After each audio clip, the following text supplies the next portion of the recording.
ନମସ୍କାର। ମୁଁ ନିତମିନୀ ସାମନ୍ତରାୟ ଆପଣ ମାନ ସମସ୍ତଙ୍କୁ ଅଭିନନ୍ଦନ ଜଣାଉଛି। ମୋର YouTube channel healing hands clinic. ଆଜି ମୋ ସହିତ ଅଛନ୍ତି ଶ୍ରୀଯୁକ୍ତ ଜୀବନାନନ୍ଦ ଅଧିକାରୀ। ସେ ଜଣେ ବରିଷ୍ଠ ସାମ୍ବାଦିକ, ସଂଗଠକ, ଜଣେ ଆକାଶବାଣୀର ସଙ୍ଗୀତଜ୍ଞ। ମୁଁ ନିଜେ କିଛି ନ କହି ତାଙ୍କରି ମୁହଁରୁ ଶୁଣିବା ଆସନ୍ତୁ କିପରି ତାଙ୍କର ଜୀବନ ଆ, ସେ ଛୋଟବେଳୁ ଏପର୍ଯ୍ୟନ୍ତ କିପରି ସେ ତାଙ୍କର ଜୀବନ ସଂଗ୍ରାମ ସେ କରିଛନ୍ତି। ଜୀବନ ନାୟକ, ଧନ୍ୟବାଦ ଆପଣଙ୍କୁ ଆମକୁ ଆସିଲେ।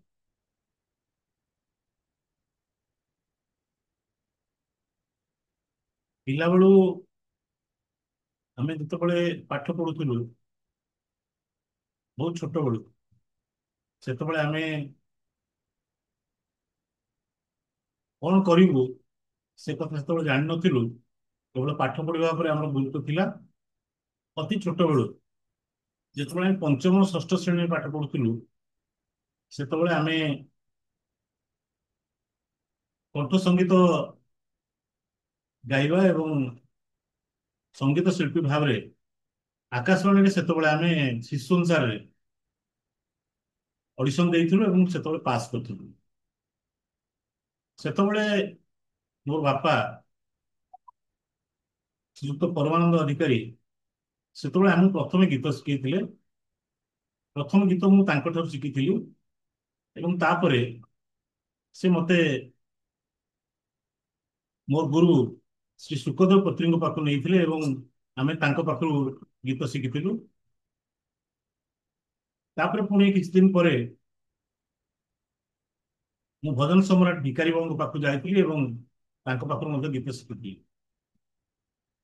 ତାପରେ ଆମେ ଅଡିସନ ଦେଇଥିଲୁ, ଆମେ ଅଡିସନରେ ପାସ୍ କରିଥିଲୁ ଏବଂ ସେତେବେଳେ ଆକାଶବାଣୀ ଯୋଉ ଷ୍ଟୁଡିଓ ଥିଲା, ପୁରୁଣା ଷ୍ଟୁଡିଓ, ସେତେବେଳେ ଆମେ ଆକାଶବାଣୀ ଯାଉଥିଲୁ ଏବଂ ସେଠି ଗୀତ ଗାଉଥିଲୁ। ସେତେବେଳେ ଗୋଟେ ଥିଲା ଆମର ଗୋଟେ ଗୀତକୁ 10 ଟଙ୍କା। ଆମେ ଯେତେବେଳେ 10 ଟଙ୍କା ପାଉଥିଲୁ ଏବଂ ଆମକୁ 20 ଟଙ୍କାର ଗୋଟେ ଚେକ୍ ମିଳୁଥିଲା, ଆମେ ଦିଟି ଗୀତ ଗାଇଲେ ଆମେ ସେତେବେଳେ ମାତ୍ର 20 ଟଙ୍କା ପାଉଥିଲୁ। ଏବଂ ଯାହା 20 ଟଙ୍କା ଯେତେବେଳେ ଆମେ ବି ହାଇ ଅଡିସନ ଦେଲୁ, ଯେତେବେଳେ ପାସ୍ କରୁ ବର୍ତ୍ତମାନ 3,500 3,700 ଟଙ୍କା ମିଳୁଛି। ସେତେବେଳେ ଆମେ ମାତ୍ର 20 ଟଙ୍କା ଆମେ ସେ ଅଡିସନ ଦେଇକି ଆମେ ପାଇଥିଲୁ, ସେତେବେଳେ ପାଉଥିଲୁ ମାତ୍ର 20 ଟଙ୍କା। ଦିଟି ଗୀତ ଗାଇବୁ। ତ ଏମିତି ବି ହେଇଛି ମୁଁ ଆକାଶବାଣୀରେ ମଧ୍ୟ ସିଧା ସିଧା ଭାବରେ ମୁଁ ସଙ୍ଗୀତ ଶିକ୍ଷା କାର୍ଯ୍ୟକ୍ରମରେ ଭାଗ ନେଇଛି ଏବଂ 5ଟା ରବିବାର ମୁଁ ସେଠି ସଙ୍ଗୀତ ଶିଖିଛି। ଗୋଟେ ଗୀତ ଥିଲା ମେଘ ଝରେ ଝର ଝର ଝର। ସେ ଗୀତ ସେତେବେଳେ ଛୋଟବେଳେ ଆମେ ସେ 5ଟି ଯାକ ରବିବାର, ପ୍ରଥମ ଦିନ ଆମେ ଘୋଷା ଶିଖିବୁ, ଗୀତ ଲେଖିବୁ, ତାପରେ ପୁଣି ଗୋଟେ ପଦ ଆମେ ଶିଖିବୁ। ଏମିତି ଏମିତି ହେଇକି 5ଟି ରବିବାର ଆମେ ଗୀତ ଶିଖୁ। ତାପରେ ପୁଣି ଆମେ ଯେତେବେଳେ ଆସ୍ତେ ଆସ୍ତେ ବଡ ହେଇଗଲୁ, କଲେଜରେ ପାଠ ପଢିଲୁ, ପୁଣି ଯୁବବାଣୀ ଅଡିସନ ଦେଲୁ। ଯୁବବାଣୀରେ ମଧ୍ୟ ପାସ୍ କଲୁ ଏବଂ ଯୁବବାଣୀରେ ମଧ୍ୟ ଗୀତ ଗାଇଲୁ। ସେତେବେଳେ ଯୁବବାଣୀରେ ମଧ୍ୟ ସେଇଭଳି କମ ପଇସା ଥିଲା ଏବଂ ଆମେ ଥରେ ଗୀତ ଗାଉ, ଆଧୁନିକ ଗୀତ ଏବଂ ଭଜନ ଏମିତି ସବୁ ଗୀତ ଗାଉ। ତାପରେ ପୁଣି ଟିକେ ବଡ ହେଇଗଲା ପରେ ଆମେ ପୁଣି ସଙ୍ଗୀତ ଶିକ୍ଷା କଲୁ। ସେତେବେଳେ ସଙ୍ଗୀତ ସୁଧାକର ବାଳକୃଷ୍ଣ ଦାସଙ୍କ ପାଖକୁ ଗଲୁ ଏବଂ ସିଏ ଆମକୁ ଗୀତ ଶିଖେଇଲେ। ଭଜନ ସମ୍ରାଟ ଭିକାରୀ ବଳ ମଧ୍ୟ ଆମକୁ ଗୀତ ଶିଖେଇଲେ। ଆମେ ତାପରେ ଜେନେରାଲ ଅଡିସନ, ସେତେବେଳେ କଲେଜରେ ପାଠ ପଢୁଥାଉ, ଜେନେରାଲ ଅଡିସନ ଦେଲୁ ଏବଂ ଯାହା ହଉ ଆମେ ଅଡିସନରେ ପାସ୍ କଲୁ ଏବଂ ତାପରେ ଅଡିସନ ଆମେ ପାସ୍ କରି ଏପର୍ଯ୍ୟନ୍ତ ମଧ୍ୟ ମୁଁ ସଙ୍ଗୀତ ଶିକ୍ଷା କାର୍ଯ୍ୟକ୍ରମ ଆରମ୍ଭ କରି ଏପର୍ଯ୍ୟନ୍ତ ମଧ୍ୟ ଆମେ ଆକାଶବାଣୀରେ ଗୀତ ଗାଇ ଆସୁଛୁ। ଏବେ ବି ଆମ ଗୀତ ବାଜୁଛି, ଆମେ ବି ଗୀତ ଗାଉଛୁ। ବହୁତ ଗୀତ ଆମେ ଗାଇଛୁ, ତା ଦେହରେ ଭଲ ଭଲ ଗୀତ ସବୁ ଗାଇଛୁ, ଆଧୁନିକ ଗୀତ ଗାଇଛୁ ଏବଂ ଭଲ କାର୍ଯ୍ୟକ୍ରମରେ ମଧ୍ୟ ଆମେ ଆମ ଭାଗ ନେଇଛୁ। ଦର୍ଶକ ମାନଙ୍କ ପାଇଁ ଗୋଟେ ଗୀତ ଗାଇବେ। ଗୀତ ତ ନିଶ୍ଚୟ ଗାଇବି। ଅ, ମୋର ଗୋଟେ ଗୀତ ଥିଲା ଆକାଶବାଣୀରେ, ସତ କହିବୁ କି ଜଗନ୍ନାଥରେ ପଚାରୁଛି କରି ଅଳି। ଏ ପ୍ରଭୁ ଜଗନ୍ନାଥଙ୍କ ପାଇଁ ସମର୍ପିତ ଗୀତ ସେ। ତେଣୁ ମୋର ସେ ଗୀତ ଏବେ ବି ବାଜୁଛି ମାନେ ଆକାଶବାଣୀରେ ମଧ୍ୟ ଶୁଣିପାରିବେ। ସତ କହିବୁ କି ଜଗନ୍ନାଥିଆରେ,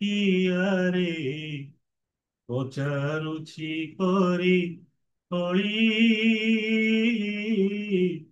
ପଚାରୁଛି କରି ହଳି। ଭିତରେ ନିର୍ମଳ ଭାବ ମୂରତିତ, ଭିତରେ ନିର୍ମଳ ଭାବ ମୂରତିତ, ଉପରଟା ଇଆ ମଳି। ସତ କହିବୁ କି ଜଗନ୍ନାଥିଆରେ, ପଚାରୁଛି କରି କଳି, ପଚାରୁଛି କରି କଳି। ବ୍ରାହ୍ମଣ ଗୋଇଠା ଛାତିରେ ସଜାଇ, ରଖିଛୁ ଜଗତେ ଦେଖାଇବା ପାଇଁ। ଅସହଣୀ ଆଉ ବଡ଼ପଣରେ ତୁ, ଅସହଣୀ ଆଉ ବନ୍ଧୁପଣରେ ତୁ, ଯାଇଛୁ ସଭିଙ୍କୁ ବଳି। ସତ କହିବୁ କି ଜଗନ୍ନାଥିଆରେ, ପଚାରୁଛି କରି କଳି, ପଚାରୁଛି କରି କଳି, ପଚାରୁଛି କରି କଳି। ଏଇଭଳି ଅନେକ ଗୀତ ଆମେ ଗାଇଛୁ ଏବଂ ଏବେ ମଧ୍ୟ ସେଇ ଗୀତ ଗୁଡିକ ବାଜୁଛି। ଯୋଉମାନେ ଆକାଶବାଣୀ ଶୁଣୁଥିବେ ସେମାନେ ମଧ୍ୟ ଏବେ ବି। ଏଇ ଗୀତ ଶୁଣିଲା ବେଳକୁ ମୋ ରୋମ ବି ଟାଙ୍କୁରି ଉଠୁଛି। ଇଏ ତ ଗଲା ଆପଣଙ୍କର ସଙ୍ଗୀତ ଜୀବନ ବିଷୟରେ। ଆପଣଙ୍କର ନିଜ ବ୍ୟକ୍ତିଗତ ଜୀବନରେ ଯାହା ଆପଣଙ୍କୁ କିଛି ଶିକ୍ଷା ଦେଇଛି, ଯାହା ଫଳରେ ଆପଣ ଆଜି ଏଇ ଜାଗାରେ ପହଞ୍ଚନ୍ତି, ସେଇଭଳି କିଛି ଇନସିଡେଣ୍ଟ ଆପଣ ଆମ ସହିତ ସେୟାର କରିବେ କି? ଆମେ ତା ସହିତ ମଧ୍ୟ ଯେତେବେଳେ ଯୁବକ ସମୟରୁ ବିଭିନ୍ନ ସଂଗଠନରେ ଭାଗ ନେବା ଏବଂ ସେଥିରେ ମୁଖ୍ୟ ଭୂମିକା ଗ୍ରହଣ କରିବା, ସମ୍ପାଦକ ହବା ଏବଂ ସଭାପତି ହବା ଏବଂ ବିଭିନ୍ନ ସାମାଜିକ କାମ କରିବା ଭିତରେ ଆମେ ମଧ୍ୟ ସମୟ କଟେଇଛୁ। ବିଭିନ୍ନ ସଂଗଠନରେ ଅଛି। ବର୍ତ୍ତମାନ ମୁଁ ତ ଉତ୍କଳ ସାହିତ୍ୟ ସମାଜର ଉପସଭାପତି ଅଛି। ତାପରେ ମଣିମାଣିକ ଗୋଟେ ଜାତୀୟ ଅନୁଷ୍ଠାନ ଯାହାର ମୁଁ ସମ୍ପାଦକ ଅଛି, ଯାହାର ସଭାପତି ପ୍ରଥମେ ଥିଲେ ଜଷ୍ଟିସ ରଙ୍ଗନାଥ ମିଶ୍ର ଏବଂ ଯାହାର ସମ୍ପାଦକ ଥିଲେ ଶ୍ରୀଯୁକ୍ତ ପରମାନନ୍ଦ ଅଧିକାରୀ। ଏବଂ ତାପରେ ମୁଁ ଦାୟିତ୍ୱ ନେଇଥିଲି ଏବଂ ସମ୍ପାଦକ ଦାୟିତ୍ୱ ଏବେ ମଧ୍ୟ ମୁଁ ସେ ମଣିମାଣିକର ଦାୟିତ୍ୱ ନେଇଛି ଏବଂ ଆଜିକି 55 ବର୍ଷ ହେଲାଣି ମଣିମାଣିକ ଆଜି ଚାଲିଛି ଏବଂ ଶିଶୁମାନଙ୍କ ପାଇଁ ବିଶେଷ କରି ସେ କାମ କରୁଛି। ଏବଂ ଯୋଉମାନେ ଶିଶୁମାନଙ୍କ ପାଇଁ ବିଭିନ୍ନ କ୍ଷେତ୍ରରେ କାମ କରୁଛନ୍ତି, ସେ ଡାକ୍ତର ହୁଅନ୍ତୁ, ସେ ଶିକ୍ଷକ ହୁଅନ୍ତୁ ବା ଏଇଭଳି ଯୋଉମାନେ ସେ ଲେଖକ ହୁଅନ୍ତୁ, ଯୋଉମାନେ ଶିଶୁମାନଙ୍କ ପାଇଁ ବିଶେଷ ଭାବରେ କାମ କରୁଛନ୍ତି, ସେମାନଙ୍କ ପାଇଁ ଆମେ ତାଙ୍କୁ ପୁରସ୍କୃତ କରୁଛୁ ଏବଂ ତାଙ୍କୁ ଅଧିକ ଉତ୍ସାହିତ କରୁଛୁ, ପ୍ରୋତ୍ସାହନ ଦଉଛୁ। ଏବଂ ବିଶେଷ କରି ଶିଶୁମାନଙ୍କୁ 50ରୁ 100 ଜଣ ଶିଶୁଙ୍କୁ ପ୍ରତିବର୍ଷ ପୁରସ୍କୃତ କରାଯାଉଛି। ବିଭିନ୍ନ କ୍ଷେତ୍ରରେ ଯୋଉମାନେ ଅଛନ୍ତି ସେମାନଙ୍କୁ ମଧ୍ୟ ଆମେ ପୁରସ୍କୃତ ପ୍ରତିବର୍ଷ କରୁଛୁ। ଦ୍ୱିତୀୟ କଥା ହଉଛି ସାହିତ୍ୟ କ୍ଷେତ୍ରରେ ଯୋଉମାନେ ଅଛନ୍ତି ଆମେ ସେମାନଙ୍କୁ ମଧ୍ୟ ସାହିତ୍ୟ କ୍ଷେତ୍ରରେ ଯୋଉମାନେ କାମ କରୁଛନ୍ତି ତାଙ୍କୁ ମଧ୍ୟ ଆମେ ପୁରସ୍କୃତ କରୁଛୁ ଏବଂ ପ୍ରୋତ୍ସାହନ ଦଉଛୁ। ମଣିମାଣିକର ଯୋଉ ପୁସ୍ତକ ବାହାରୁଛି, ପ୍ରତିବର୍ଷ ଗୋଟେ ପୁସ୍ତକ ବାହାରୁଛି, ପ୍ରାୟ 100 ଲେଖକଙ୍କର ପୁସ୍ତକରେ ସ୍ଥାନ ପାଉଛି ଲେଖା ଏବଂ ସେମାନଙ୍କର ଲେଖନରେ ପ୍ରକାଶ ପାଉଛି। ତା ଛଡା ଆଉ ଯୁବପିଢି କି ଆପଣ କିଛି ବାର୍ତ୍ତା ଦବାକୁ ଚାହିଁବେ କି? ଯୁବପିଢିକି ବର୍ତ୍ତମାନ ବାର୍ତ୍ତା ହଉଛି, ପିଲାମାନେ ବର୍ତ୍ତମାନ ବିଶେଷ କିଛି ନ ଶିଖି, ଏଇ ସଙ୍ଗୀତ ଶିକ୍ଷା କଥା ମୁଁ କହୁଛି, ବିଶେଷ କିଛି ନ ଶିଖି ସାଙ୍ଗେ ସାଙ୍ଗେ ଆମେ କିଭଳି ଭାବେ ଗୀତ ଗାଇବୁ, ଆମେ କିଭଳି ହାରମୋନିୟମ ବଜେଇବୁ ବା ବିଭିନ୍ନ କାର୍ଯ୍ୟକ୍ରମରେ କେମିତି ଭାଗ ନେବୁ, ଏ କଥାକୁ ଯୁବପିଢି ମାନେ ସବୁବେଳେ ଚିନ୍ତା କରୁଛନ୍ତି। କିନ୍ତୁ ସେ ସମୟରେ ଆମର ଥିଲା, ଆମକୁ ଆମର ଗୁରୁ ସବୁବେଳେ କହୁଥିଲେ ତମେ ହାରମୋନିୟମ ମୋଟେ ବଜେଇବା ଦରକାର ନାହିଁ, ତମେ ସା ମା ବା ସା ପା ଧରି ଗୀତ ଅଭ୍ୟାସ କର, ତମେ ସାରେଗାମା ପାଧାନିଶା ପ୍ରତିଦିନ ଅଭ୍ୟାସ କର ସକାଳେ ଏବଂ ସନ୍ଧ୍ୟାବେଳେ। ଅଭ୍ୟାସ କଲେ ଗୀତ ତମର ଭଏସ ଭଲ ରହିବ ଏବଂ ତମେ କିଛି ଶିକ୍ଷା କର ସଙ୍ଗୀତ। କିନ୍ତୁ ଆଜିକାଲି ପିଲାମାନେ ବିଶେଷ କିଛି ନ ଶିଖି ଇଆଡୁ ସିଆଡୁ ଶୁଣି ଗୀତ ଜଲ୍ଦି ଜଲ୍ଦି କେମିତି ଆଗକୁ କେମିତି ବଢି ଆଗକୁ ଚାଲିବେ, ଯିବେ, ଗୀତ ପ୍ରାକ୍ଟିସ ନା କରୁଛନ୍ତି କେମିତି କରିବେ, ନା କରିବେ, ସେଥିପାଇଁ ସେମାନେ ସେଇଟା କରୁଛନ୍ତି। ବେଶୀ ମାନେ ସେଭଳି କରିବା ଉଚିତ ନୁହେଁ। ମୂଳ ସେମାନେ ଦୁଆଟା କଥା ଭୁଲି ଶିକ୍ଷା ଯାଉଛନ୍ତି ଆଉ। ଗ୍ରହଣ କରନ୍ତୁ, ଶିକ୍ଷା ଗ୍ରହଣ କରନ୍ତୁ, ଆଜ୍ଞା। ଗୁରୁ କରନ୍ତୁ, ଶିକ୍ଷା ଗ୍ରହଣ କରନ୍ତୁ, କିଛି ଶିକ୍ଷା ଗ୍ରହଣ କରନ୍ତୁ। ହାରମୋନିୟମ ବଜେଇବା ବଡ କଥା ନୁହେଁ। ଯାହାର ସ୍ୱର ଜ୍ଞାନ ଅଟୋମେଟିକଲି ଯାହାର ମୁଣ୍ଡରେ ରହିବ, ସେ ଅଟୋମେଟିକଲି ହାରମୋନିୟମ ବଜେଇବ। ମୁଁ ଯୋଉ ହାରମୋନିୟମ ବଜାଏ, ମତେ କିଏ ହାରମୋନିୟମ ଶିଖେଇଲେନି, ମୁଁ ଅଟୋମେଟିକଲି ହାରମୋନିୟମ ବଜାଏ। ଏବଂ ଅଟୋମେଟିକଲି ଯାହା ଗୀତ ଜଣେ ଗାଇଲେ ଆମେ ସେ ହାରମୋନିୟମ ବଜେଇବୁ। ତ ହାରମୋନିୟମ ଶିଖିବାର କିଛି ଆବଶ୍ୟକତା ନାହିଁ। ଗୀତ ଯିଏ ଅଭ୍ୟାସ କରିବ ତାର ଅଟୋମେଟିକଲି ହାରମୋନିୟମ ହବ।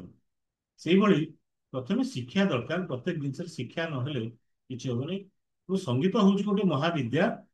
ତାକୁ ଶିକ୍ଷା ଗ୍ରହଣ ନ କଲେ କିଛି ସ୍ୱର ଜ୍ଞାନ ରହିବ ନାହିଁ। ବା ଯୋଉ ସାରେଗାମା ପାଧାନିଶା, ଏଇ ଯୋଉ ଯେତିକି ସ୍ୱର ଅଛି, ପୁଣି ସାନି ଧାପା ମାଗାରେସା, ଏଇ ୟାକୁ ପ୍ରତିଦିନ ଅଭ୍ୟାସ କଲେ ଜଣେ ଭଲ ସଙ୍ଗୀତଜ୍ଞ, ଭଲ କଣ୍ଠଶିଳ୍ପୀ ହୁଏ।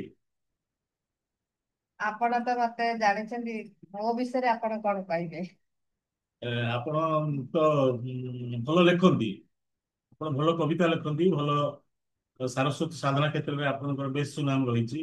ଆପଣ ଭଲ ଲେଖିପାରନ୍ତି। ତେଣୁ ମୁଁ ଆପଣଙ୍କୁ ଏତିକି ଅନୁରୋଧ କରିବି, ଆପଣ ଯୋଉଗୁଡ଼ିକ ଲେଖୁଛନ୍ତି ସେଗୁଡ଼ିକ, ତାର ମୂଳ କାରଣ ହଉଛି ଯେ ସାଙ୍ଗେ ସାଙ୍ଗେ ଯାହା ମନକୁ ଆସୁଛି ଆପଣ ଲେଖୁଛନ୍ତି, ସେଗୁଡ଼ିକ ରଖି ତାର ପୁସ୍ତକ ପ୍ରକାଶ କରନ୍ତୁ।